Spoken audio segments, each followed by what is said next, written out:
This study was to evaluate patients who received Erenumab and took acute treatment for their migraine and compared them to people who received placebo and therefore took only acute treatment for migraine.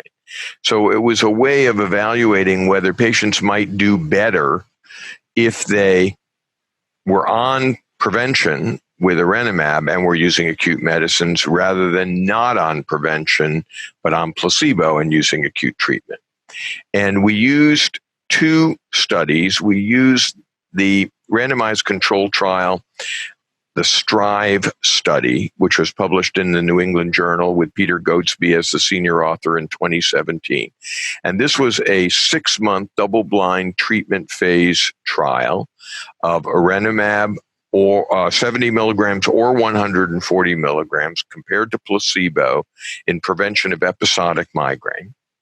And we also used the regulatory trial, the chronic migraine trial, which was a 3-month double-blind placebo-controlled trial of Erenumab 70 and 140 milligrams, which was published in Lancet Neurology in 2017.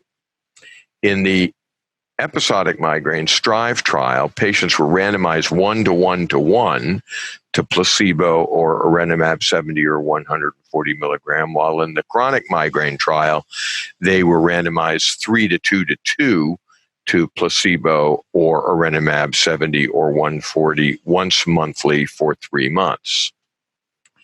And this was a post hoc analysis of a subgroup of patients who were using at least 4 days of acute migraine-specific medication during the 4-week baseline period for each of these studies. Acute migraine-specific medication meant triptans or ergot derivatives. And we wanted patients that had regular use of triptans or ergots during baseline, and we excluded patients who were on concomitant migraine preventive medication treatment at baseline or in the study. The patients continued their acute migraine-specific medications as needed through the study, and we compared outcomes in those who were receiving Erenumab and continuing to use their triptans or ergots, or patients who were receiving placebo and continuing to use their triptans or ergots. And we evaluated these outcomes over month 4 to 6 for the episodic migraine study and month 3 for the chronic migraine study. The outcomes that we were interested in was there a difference in mean monthly migraine days or the responder rate where the responder rate was at least 50%, the number of days per month that patients were using acute migraine-specific medications, and then 2 patient-reported outcomes that evaluated disability or impact, the HIT-6, which is the headache impact test, or the MIDAS score, which is migraine disability assessment. The demographics were pretty usual for migraine studies. Over 80% were women, over 95% were white. In the episodic migraine study, the mean monthly migraine days at baseline was about a little over 8.5. In the chronic migraine study, the mean monthly migraine days per month was about 18 monthly migraine days because they had chronic migraine, at least 15 headache days per month. In the episodic migraine group, the average number of days that the patients used triptans or ergots was about 8, while in the chronic migraine group, the average number of days that patients were using acute medicine was above 16. The average HIT-6 score in the episodic migraine study was about 60, which is in the severely impacted range, while in the chronic migraine study, it was close to 63, which is also in the severely impacted range, obviously. The MIDAS scores in the episodic migraine study were between 40 and 46, again, severely disabled. And in the chronic migraine study, even higher at 63 to 68. So these were severely disabled patients, but with a greater burden of disease in the chronic migraine patients than those with episodic migraine, with higher, obviously, mean monthly migraine days, greater frequency of triptan and ergot use, and defined severe impact and disability. The results were as follows. The addition of Erenumab significantly reduced the mean monthly migraine days among the patients who were using acute migraine-specific medicines at baseline. And both doses significantly reduced mean monthly migraine days from baseline compared to the patients who received placebo and were just continuing to use their acute medicines across time. And this was true for both episodic and chronic migraine. So the patients who were on placebo and continued to use acute migraine-specific medicines and had episodic migraine dropped their mean monthly migraine days by about a single day, while in episodic migraine, those who were on Erenumab and continuing to use acute medicine dropped their mean monthly migraine days by 3.1 days for the 70 milligram and 4.0 days for the 140 milligram, which brings up another point that we saw across this study in almost all of the outcomes that we evaluated. The higher dose of Erenumab, 140 milligrams, was numerically more effective than the lower dose. For example, dropping from 8.7 mean monthly migraine days by 4 to 4.7 days, as opposed to, that's in the 140 group, as opposed to dropping 8.8 migraine days by only 3.1. So on the chronic migraine side, similar results, but a little bit more dramatic. The patients that continued to use acute migraine-specific medication and who were on placebo dropped from their baseline of 18.3 migraine days by 3.7, while those who were taking 70 milligrams dropped from a mean number of days per month of 18 by 5.8. Those who were taking 140 milligrams, so dropped from 17.7 migraine days by 7 mean monthly migraine days. So both doses significantly reduced mean monthly migraine days from baseline compared to the placebo group that was just using the acute medicines, and the higher dose appeared to do that numerically to a greater extent. The next outcome measure that we evaluated was the at least 50% responder rate. Similar findings. The Erenumab plus continued use of acute migraine-specific medicine was associated with an increased percentage of patients who had achieved at least a 50% reduction in mean monthly migraine days compared with just continuing acute migraine-specific medicine on placebo. And this was true for both episodic and chronic migraine. And again, the 140 milligram dose was achieved this in a numerically higher number. So remember in the episodic migraine study, we evaluated this across month 4 to 6, and 37.4% of patients who took 70 milligrams had at least a 50% responder rate. 47.5% of patients who took 140 had at least a 50% responder rate, and that compared to only 17.6% of patients having at least a 50% responder rate in the placebo group who were just using triptans and ergots.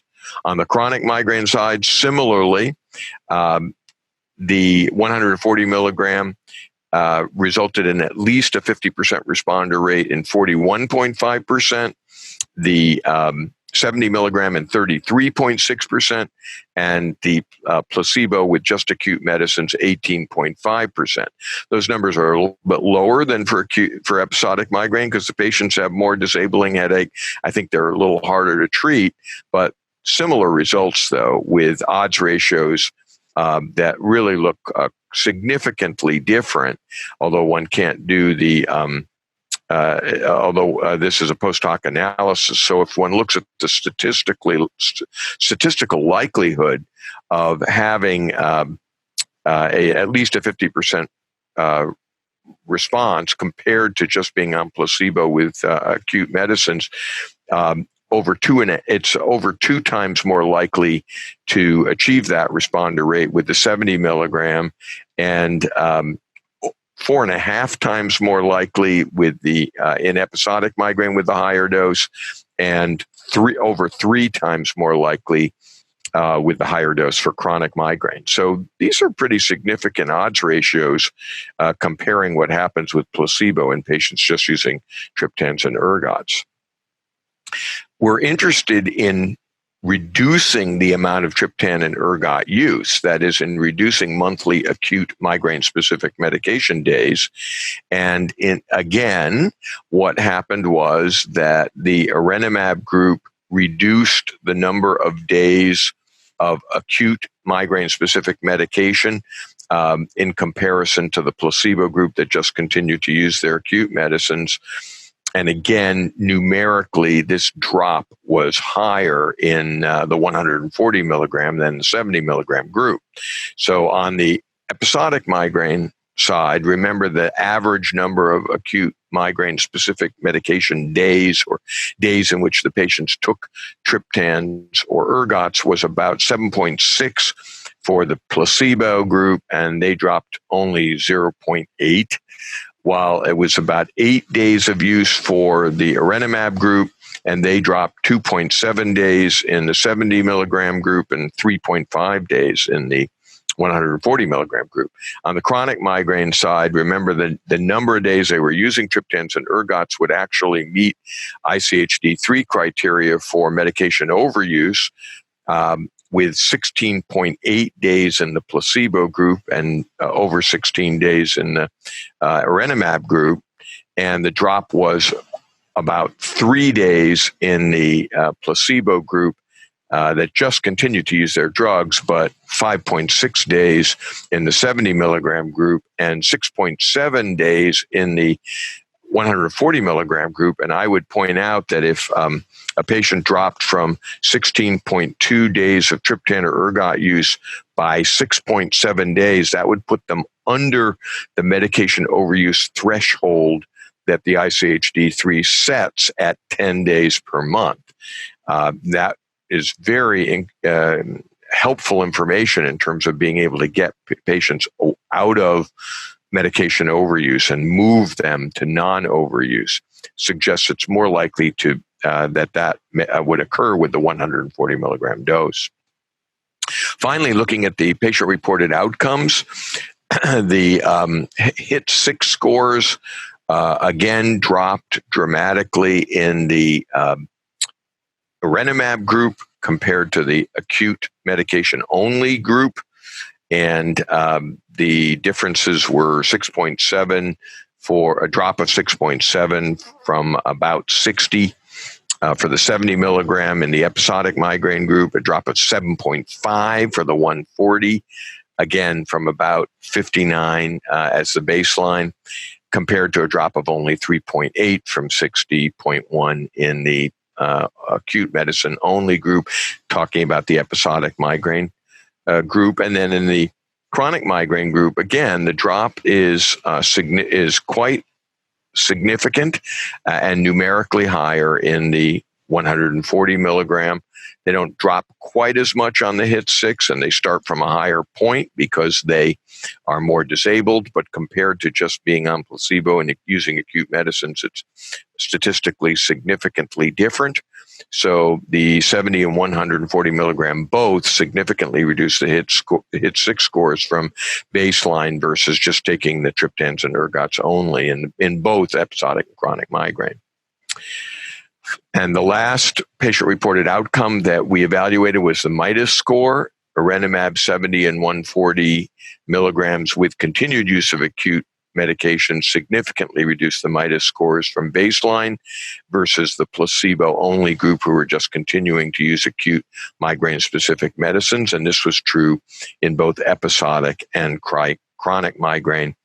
On the episodic migraine side, the MIDAS scores were 40 to 46 and dropped 13.5 in the placebo group and 21.5 in the 70 milligram group, 25.2 in the 140 group. And on the chronic migraine side, remember the disability levels were even higher at 63 to 68. With a drop of 8.6 in the placebo group, 21.8 for the 70 milligram, and 19.4 for the 140. This is the only example where the 140 did not drop more than the 70 for every outcome that we looked at. There are some limitations with this.